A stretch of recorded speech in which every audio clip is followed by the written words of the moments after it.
www.libradio.org, la radio qui pense et qui t'écoute.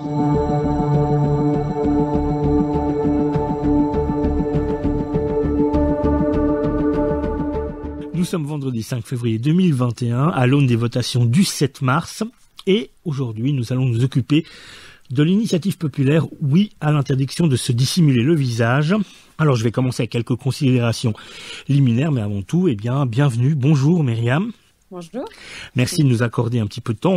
Tu vas te présenter tout à l'heure. Et juste avant ça, je voulais faire ces quelques petites considérations. Donc c'est une initiative populaire fédérale qui est conduite par le comité d'Egerkingen, donc qui compte des membres de l'UDC, de l'UDF et du PLR. Donc on voit où elle est ancrée. Il s'agit de modifier la Constitution fédérale, ce qui n'est pas anodin. Pour rappel, il faut 100 000 signatures en 18 mois par les citoyens ayant droit de vote pour pouvoir provoquer ce genre d'initiative populaire fédérale. Et c'est l'article 139 de la Constitution fédérale. Alors, un contre-projet indirect est existant qui prévoit que toute personne doit montrer son visage aux autorités lorsque celles-ci doivent vérifier son identité. Le contre-projet propose en outre des mesures destinées à renforcer les droits des femmes. Il ne pourra entrer en vigueur que si l'initiative est rejetée. Alors, ça peut être soumis à référendum, mais il faut savoir que ça existe. Le indirect, ça signifie qu'on ne vote pas pour ce contre-projet au moment où on vote pour l'initiative. Alors, il faut savoir aussi que 2 cantons, Saint-Gall et le Tessin, interdisent d'ores et déjà la dissimulation du visage sur leur territoire et que d'autres cantons ont rejeté une telle interdiction. De nombreux cantons, enfin, interdisent aux manifestants de dissimuler le visage. C'est une autre loi, la loi anti-hooligan. Alors, pour en terminer, l'initiative Oui à l'interdiction de se dissimuler le visage veut interdire toute forme de dissimulation du visage en Suisse. L'interdiction s'appliquera dans tous les lieux accessibles au public, par exemple dans les rues, dans les services administratifs, les transports publics, les stades de foot, les restaurants, les magasins ou encore en pleine nature. Des exceptions ne seront admises que dans des lieux de culte ou lorsqu'elles seront justifiées par des raisons de santé ou de sécurité. D'autres exceptions pour les touristes voilés, par exemple, ne seront pas possibles. Voilà, ça c'est pour les quelques informations que tu complètes à ta guise, Myriam. Et donc, rebonjour à toi. Voudrais-tu te présenter en quelques mots, et puis voudrais-tu présenter l'organisation ou l'association pour laquelle tu parles? Alors, moi je m'appelle Myriam Mastour, je suis dans la vie avocate stagiaire et je suis là pour le compte de 2 organisations qui sont les Foulards Violets et la Grève féministe. Les Foulards Violets, c'est donc un collectif qui est né pour la grève du 14 juin 2019, un collectif de femmes musulmanes ou non, qui portent le foulard ou non, mais qui sont solidaires avec celles qui font le choix de le porter. Et la grève féministe, c'est donc la grande organisation qui regroupe tout ça, qui a regroupé plus de 500 000 personnes en Suisse pour le 14 juin. Et je fais donc partie du groupe de travail anti-racisme de la grève féministe. J'imagine que les 2 organisations sont présentes sur Internet et également sur les réseaux sociaux. Oui, tout à fait. Est-ce que tu sais, comme ça, nous dire les adresses, comme ça on les donne tout de suite? Oui, alors pour les Foulards Violets, vous pouvez taper www.lesfoulardsviolets.org. Et pour la grève féministe, la grève est organisée en groupes cantonaux ou bien par ville et coordination romande et nationale. Et donc, il y a plusieurs sites web. Donc, si vous tapez sur Google, vous trouvez facilement. Je te remercie beaucoup. Alors, nous allons maintenant entrer dans le cœur du sujet.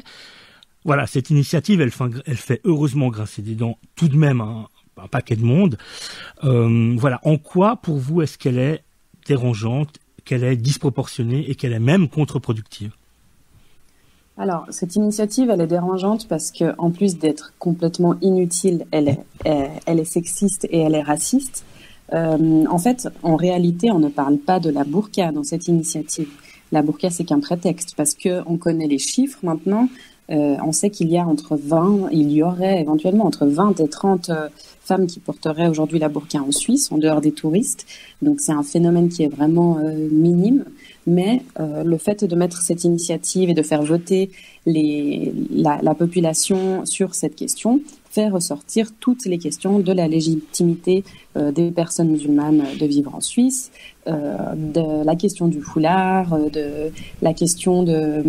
Enfin, c'est en fait un peu un pot pourri d'énormément de choses problématiques.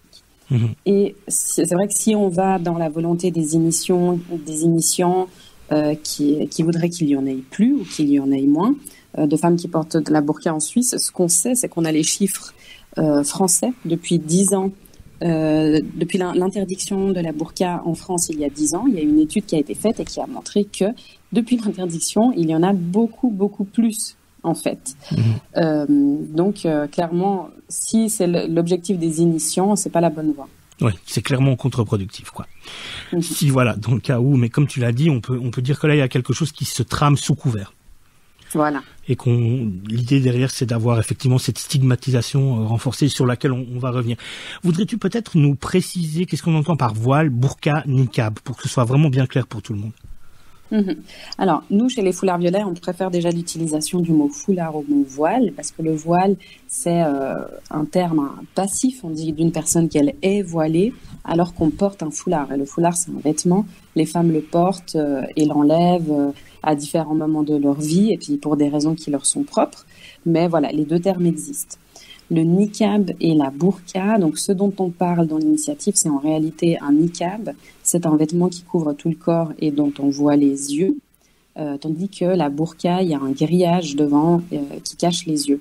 C'est donc des vêtements qui sont plutôt culturels, liés à certains pays comme l'Afghanistan ou le Pakistan. Très bien, je te remercie beaucoup pour ces précisions. Alors tu l'as dit, la situation en Suisse, elle est loin d'être critique, quoi qu'il en soit. Comme tu l'as dit, il s'agirait de 20 voire 30 personnes qui seraient concernées directement par cette loi. Donc on peut parler vraiment là d'une disproportion hallucinante, sachant que effectivement, comme quand on l'a énoncé, ça interdirait un accès à tout, quoi. Oui, puis surtout, ça veut dire que on appellerait la police pour criminaliser le vêtement d'une femme. Et nous, ce qu'on dit au sein de la grève et au sein des foulards violets, c'est que au sein des féministes, on a écrit des listes et des listes de revendications. À aucun moment, on a demandé à ce qu'on légifère sur le corps des femmes, sur les vêtements des femmes, et encore moins à criminaliser des personnes qu'on considère à tort ou à raison comme des victimes. Ouais.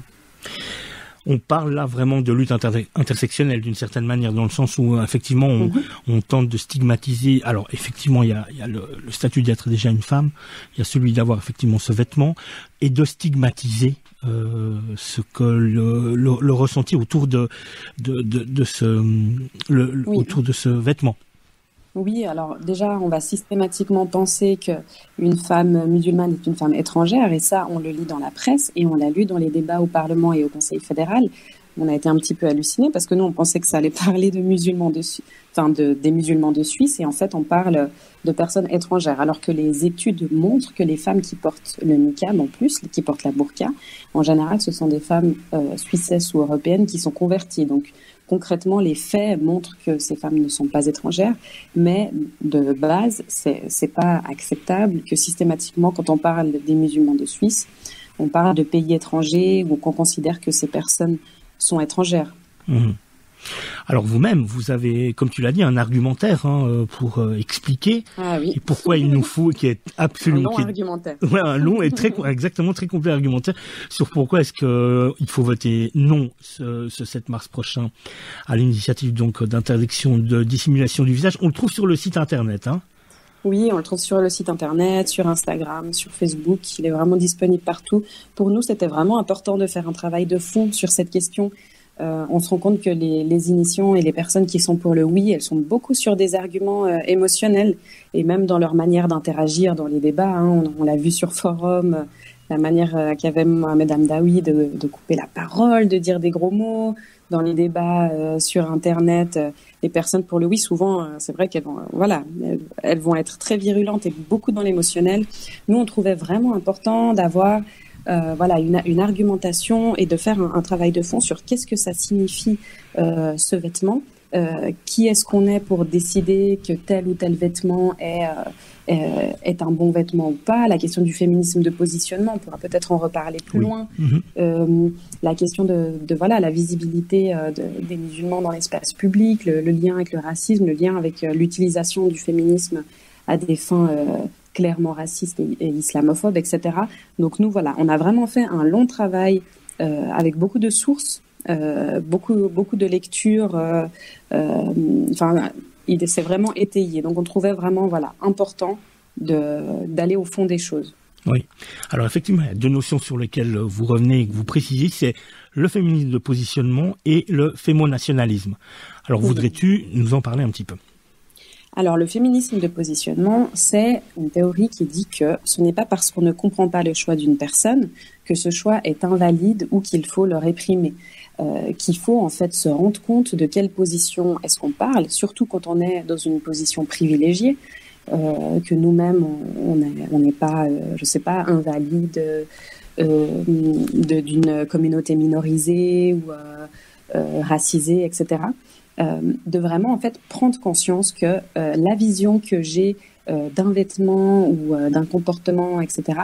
Si c'est pas juste parce que c'est repoussant pour mes yeux, parce que moi, voilà, je veux dire, moi personnellement, même en ayant grandi dans une famille musulmane, la burqa, c'est pas du tout quelque chose qui fait partie de ma culture. Ça fait pas partie de ma culture d'origine, de la culture de mes ancêtres. Et donc pour moi, la vision d'une burqa, voilà, c'est pas ce qu'il y a de plus naturel. Mais ce n'est pas parce que moi je ressens ça personnellement que je dois décider de légiférer à partir de ce sentiment-là. Donc voilà, c'est ça le féminisme de positionnement, c'est de dire on peut ne pas être d'accord avec le choix de quelqu'un, que ce soit l'avortement, que ce soit l'orientation sexuelle, que ce soit, peu importe, on peut ne pas être d'accord et quand même soutenir cette personne. Et c'est ça qui fait qu'on est dans un état de droit et qu'on peut vivre en bonne intelligence les uns avec les autres. Ouais. Et ensuite, le fémonationalisme, c'est l'instrumentalisation du féminisme à des fins clairement racistes et xénophobes. Et ça s'est vu plusieurs fois dans l'histoire. C'est généralement la droite, mais ça peut aussi être fait par la gauche. C'est tout à coup de brandir cette carte joker du féminisme. Oui, mais en fait, c'est pour protéger ces femmes-là. Donc, déjà, ces femmes-là, elles n'ont rien demandé. Et pour les protéger, tu vas en fait leur envoyer la police et puis leur interdire quelque chose. Normalement, on criminalise la personne qui contraint une autre personne à faire quelque chose. On ne criminalise pas une victime. Eh oui. En tout cas, au sein de la grève féministe, on est vraiment, vraiment attentive à ce que nos luttes ne soient pas utilisées pour écraser des minorités. Alors du coup, voudrais-tu également préciser qu'est-ce que l'on entend par intersectionnalité, puisqu'on a utilisé le terme tout à l'heure, peut-être voudrais-tu le préciser? Alors c'est très important, l'intersectionnalité, c'est une grille de compréhension des discriminations qui a été mise au point par une juriste afro-américaine qui s'appelle Kimberly Crenshaw, qui explique donc elle expliquait pour les femmes noires afro aux États-Unis, que pour que les femmes afro puissent vivre de manière libre et tout ça, on ne peut pas seulement se battre sur le plan du sexisme, on ne peut pas seulement résoudre la question de l'égalité salariale ou des choses qui concernent toutes les femmes, mais il faut également aller voir la question du racisme. Il faut se battre contre le racisme, il faut se battre pour les questions de classisme, de classe sociale, etc. Parce que concrètement, et ça s'applique également pour les femmes musulmanes, pour la question du foulard, c'est que concrètement, si on se bat uniquement pour l'égalité salariale, mais que la femme noire est discriminée à l'emploi, que la femme qui porte un foulard est discriminée à l'emploi, elle reste dehors en fait. Donc le fait qu'on ait gagné l'égalité salariale, ça va pas leur profiter. Donc ça, c'est vraiment un principe que nous, on applique vraiment au sein de la grève féministe, qu'on essaye d'appliquer au mieux, c'est de prendre en compte toutes les luttes qui nous concernent toutes. Et c'est pour ça que la grève féministe s'est clairement positionnée contre l'initiative anti-burqa, en dénonçant le fémonationalisme, l'utilisation de nos luttes à des fins clairement sexistes et racistes, et à renouveler, comme toujours, le soutien sans condition aux minorités, aux femmes noires, aux femmes musulmanes, aux femmes trans, aux femmes porteuses de handicap, etc. Alors, pour toi, en quoi est-ce ce combat-là est-il également un combat féministe? Ce combat-là est principalement un combat féministe parce que si on parle juste de la question du racisme, de l'islamophobie, on a les chiffres français, 70% des victimes d'islamophobie en France sont des femmes. Donc la lutte contre l'islamophobie est un enjeu féministe à part entière. Et le fait que de légiférer sur un vêtement, là on légifère sur le vêtement d'une femme, comme toujours. On n'a jamais légiféré sur les vêtements des hommes. Donc quand on touche à une femme, ça touche à toutes les autres femmes. En tout cas, c'est notre vision au sein de la grève féministe. Je sais qu'il y a d'autres féministes qui parlent dans la presse, qui parlent dans les médias, etc., qui se positionnent pour l'initiative et qui estiment que dans leur féminisme, c'est OK d'exclure les femmes musulmanes. Ils vont bien sûr pas le dire en une phrase comme je viens de dire, mais c'est clairement leur position. Mais en tout cas, au sein de la grève féministe, il y a clairement un positionnement pour dire que en tant que femme, on se soutient les uns les autres et il est exclu qu'on criminalise nos vêtements et qu'on instrumentalise nos luttes. Oui. Alors, toi, voilà, j'imagine que vous tenez de temps en temps des stands, ou en tout cas que vous essayez de communiquer tout ce que l'on vient de dire. Avec quels mots et de quelle manière est-ce que tu approches des personnes qui effectivement auraient tendance en étant à demi convaincu ou disons un petit peu également en disant voilà j'ai lu la brochure qui m'est donnée, on dit voilà il y a des partis qui disent il vaut mieux faire ça, je vais un peu faire ça. De quelle manière est-ce que vous les abordez et sur quels arguments est-ce que vous insistez?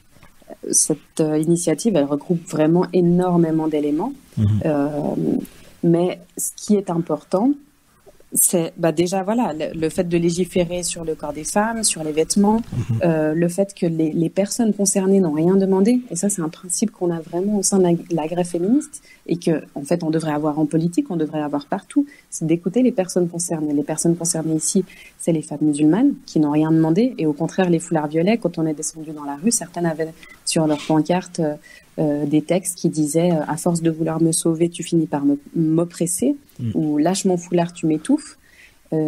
Personne n'a demandé à être sauvé, en fait, concrètement. Et écouter les femmes dans leur ensemble qui ont écrit des listes et des listes de revendications, mais qui n'ont jamais demandé ça. Et là, on voit ces 2 semaines que la réforme du code pénal qu'on a pourtant demandé, elle va pas dans le sens qu'on veut, qu'il y a eu encore un recul pour la question de l'AVS, etc.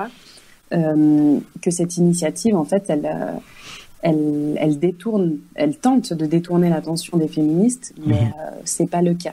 Et ce qu'on peut dire aussi, c'est que nous, on a trouvé des personnes qui portent une burqa et qui nous expliquent qu'elles l'ont portée librement. Et en général, c'était contre l'avis de leur famille, et que c'est des personnes, voilà, suisses, européennes ou américaines pour l'une d'entre elles. Et que ça n'était pas, pour elle, c'était vraiment un choix personnel et spirituel, mais absolument pas quelque chose lié à ce qu'on appelle l'islam politique ou quelque chose comme ça. Et les études le montrent, c'est que effectivement, l'islam politique ou ce genre de choses, les questions de radicalisation qui sont tout le temps amenées sur la table par le camp du oui, c'est quelque chose qui existe, mais concrètement, les études et les chiffres montrent que c'est pas le cas en Suisse à ce point, et qu'en tout cas, c'est pas comme ça qu'on va résoudre cette question-là. Et comme on l'a dit tout à l'heure, au contraire, ça serait contre-productif. Absolument. Disproportionné, inutile, contre-productif, ce sont des éléments de réponse que l'on peut... Non, mais clairement, quoi, je veux dire, en étant dans le bon sens assez de base, quoi. Je voulais quand même rappeler, mais je mettrai évidemment tous les liens au libellé du podcast, qu'il y a un link, vous avez également un Linktree, linktr.ee/foulard violet, au pluriel. Ouais, et il y a beaucoup de choses dessus. Ouais, ça c'est bien parce que justement c'est assez facile ensuite de pouvoir cliquer sur ce qui nous intéresse si tout d'un coup on veut aller directement à l'argumentaire, directement sur le site web ou directement sur les réseaux sociaux. Et c'est vrai que cet outil est assez sympa. Je mettrai donc le lien également. Je te remercie d'ores et déjà beaucoup, Myriam. On arrive doucement à la fin de l'entretien. Je voudrais encore, si tu as quelques minutes, que l'on... Voilà. Lorsque, d'ores et déjà, j'imagine que vous avez accosté des personnes, que ce soit des personnes plutôt pour, mais également des contradicteurs, comment, dans ton esprit, depuis ta position, comment est-ce reçu? Comment est-ce reçu, alors, par les médias? Quand vous accostez, voilà, des masses médias, que ce soit la presse, la télé ou quoi, qu'est-ce qu'on vous répond? Par les politiques, parce que c'est quand même, ils sont quand même concernés, ils doivent prendre position. Et puis également, voilà, par la population, même si on en a déjà dit un petit peu. Alors, donc effectivement, il y a les trois choses. La population, on peut partir. Nous, on a eu pas mal de conférences sur Zoom, du coup, vu la pandémie en ce moment. On a été beaucoup invités par plusieurs partis politiques pour en parler. Et c'était des discussions très intéressantes. Évidemment, des partis de gauche. Je trouve dommage que, voilà, on serait volontiers venu parler aussi avec des partis de droite. Et c'était des discussions vraiment très intéressantes. Ils étaient contents, en fait, de pouvoir aller au fond des arguments et de vraiment avoir la parole des personnes concernées. Au sein des collectifs de grève aussi, on a eu des discussions à l'interne pour en parler parce qu'effectivement, il y en a certaines qui disaient « mais nous, on est féministes et puis quand même, les femmes en Afghanistan, il faut les sauver, etc. » Enfin, qu'il y avait un petit peu cette vision-là. Puis nous, on leur disait « non, ça c'est un point de nos revendications chez les foulards violets, c'est de dire on veut pas être toujours amené à un ailleurs qui ne nous concerne pas et qui nous est étranger, etc. » Et puis quand du coup, on a pu déconstruire tous ensemble. Et comme anecdote, la grève neuchâteloise n'était pas sûre de comment se positionner sur l'initiative. Donc, elles nous ont invités pour en parler. On a eu une bonne discussion avec des questions, un débat à la fin. Et ensuite, toutes celles qui n'étaient pas neuchâteloises, on a quitté la réunion Zoom. Et elles ont voté à l'unanimité pour soutenir le non. Très bien, très bien. Et concernant les médias, on est pas mal invité en ce moment par les médias, mais ce qui est drôle de constater, c'est que quand on se dit foulard violet, groupe de femmes musulmanes ou non qui portent le foulard non, etc. Mais on veut toujours nous faire revenir à des arguments religieux en fait. On leur dit mais en fait on n'a pas d'arguments religieux parce que nous, ce qui nous intéresse c'est la position féministe et antiraciste. Mais qu'on voit que dans les médias, c'est compliqué, en fait, de sortir de ça et qu'ils ont toujours besoin, de faire une mise en scène avec une mosquée, etc. Donc, le traitement médiatique des musulmans en Suisse, il faut clairement que ça avance parce qu'on peut pas être toujours coincé entre Saïda Keller-Messali et puis Nicolas Blanchot ou Mohamed Hamdaoui. Dans les extrêmes, il y a d'ailleurs une étude de la Commission fédérale contre le racisme qui parle du traitement médiatique des musulmans et du fait que ça crée énormément de distance, que c'est les extrêmes qui sont invités, qu'on donne rarement la parole aux 99% des musulmans qui vivent très bien leur foi et leur citoyenneté en Suisse. Ça, c'est problématique, mais on sent quand même qu'il y a gentiment une avancée dans les médias. Parmi les journalistes avec qui on peut parler, qui se rendent compte que même en étant musulman, on n'a pas que des arguments religieux et qu'on peut aussi discuter sur le plan des idées plus largement. On peut parler d'une forme d'essentialisation d'une certaine manière et de réduction à cette notion d'islam. Peut-être qu'elle est, selon toi, elle est due à quoi? Elle est due à l'actualité, le fait de faire du buzz, le fait de devoir, je sais pas, faire un peu peur ou comment tu vois ça toi? Oui, effectivement, c'est ce qui fait vendre, c'est ce qui a fait vendre pendant des années, c'est ce qui fait peur, donc c'est ce qui marche. Puis c'est pas qu'en Suisse, c'est dans tout l'Occident en tout cas. Donc voilà, mais c'est vrai que nous, en étant des musulmans qui sont nés en général, qui ont grandi en Suisse, au bout d'un moment, on se dit bon, à chaque fois qu'on parle des musulmans dans les médias, on se reconnaît pas. On parle pas de nous en fait. C'est fou. Voilà, on parle pour vous, on vous met des mots et puis. Ouais, c'est ça. Ouais, donc là, on essaye de prendre la parole. En tout cas, on dit qu'on est là pour prendre la parole et on commence à nous la donner. Donc, on est ravis. Même si les conditions sont pas toujours idéales et puis que parfois on nous propose des mises en scène absurdes. Mais en tout cas, ça commence. Ok. Et concernant les politiques, est-ce qu'on observe également des lignes de fracture entre, je sais pas, alors la gauche ou la droite, tu vas probablement juste le confirmer, c'est à toi de dire, ou également peut-être y a-t-il un Rushdie ou des Rushdie Graben concernant cette initiative, le positionnement par rapport à cette initiative? Alors, Rushdie Graben, ça, je ne saurais pas me prononcer sur ça. Mm. Mais effectivement, oui, à l'intérieur des partis, il y a beaucoup de discussions. Parce que voilà, le sujet de l'islam fait débat depuis toujours. Et puis, cette question de la burqa qui peut être un peu repoussante visuellement. Enfin, il y a un énorme mélange, en fait, dans cette... je pense que les gens, tant les politiciens que les autres, sont perdus. Mais certains ont un agenda de racisme à tenir et ils sont ravis que la question de la burqa se pose et puis de pouvoir sortir l'argument féministe. Ça, il faut le dire aussi. Donc, il y a de tout. Ouais, ok.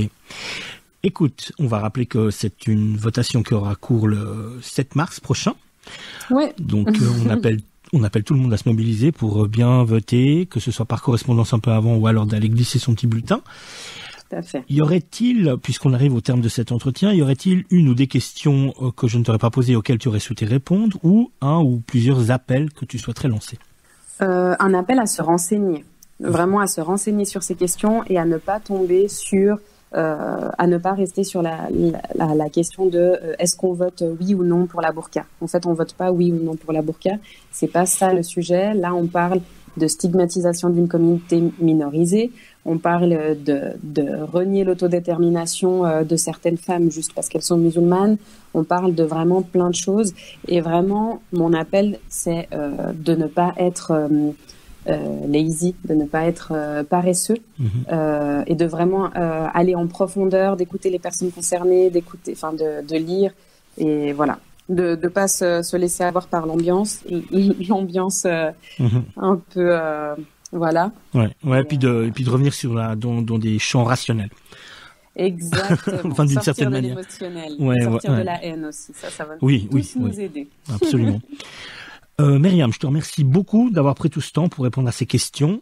Merci à toi. Bah, écoute, avec beaucoup de plaisir. On va peut-être, pour en terminer, rappeler les sites, réseaux sociaux, etc. Voudrais-tu le faire toi? On le fait un peu ensemble? Ouais. Alors, je te laisse la parole, vas-y.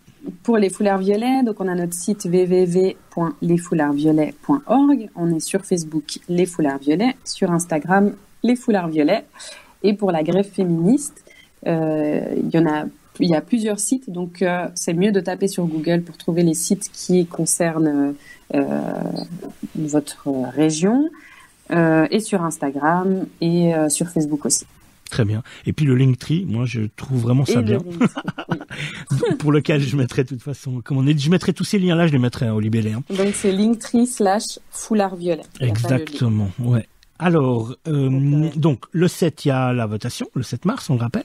D'ici là, y a-t-il des petites choses que l'on pourrait annoncer, webinaires ou petites séances d'information que l'on pourrait annoncer, où les gens sont juste invités à vous contacter éventuellement pour en savoir plus et, bien entendu, à se rendre sur le site pour voir l'argumentaire très complet.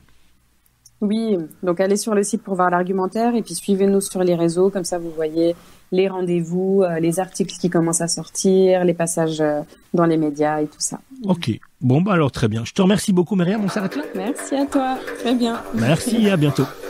À bientôt. Automédia de la masse critique, retrouve les podcasts et la newsletter sur www.libradio.org.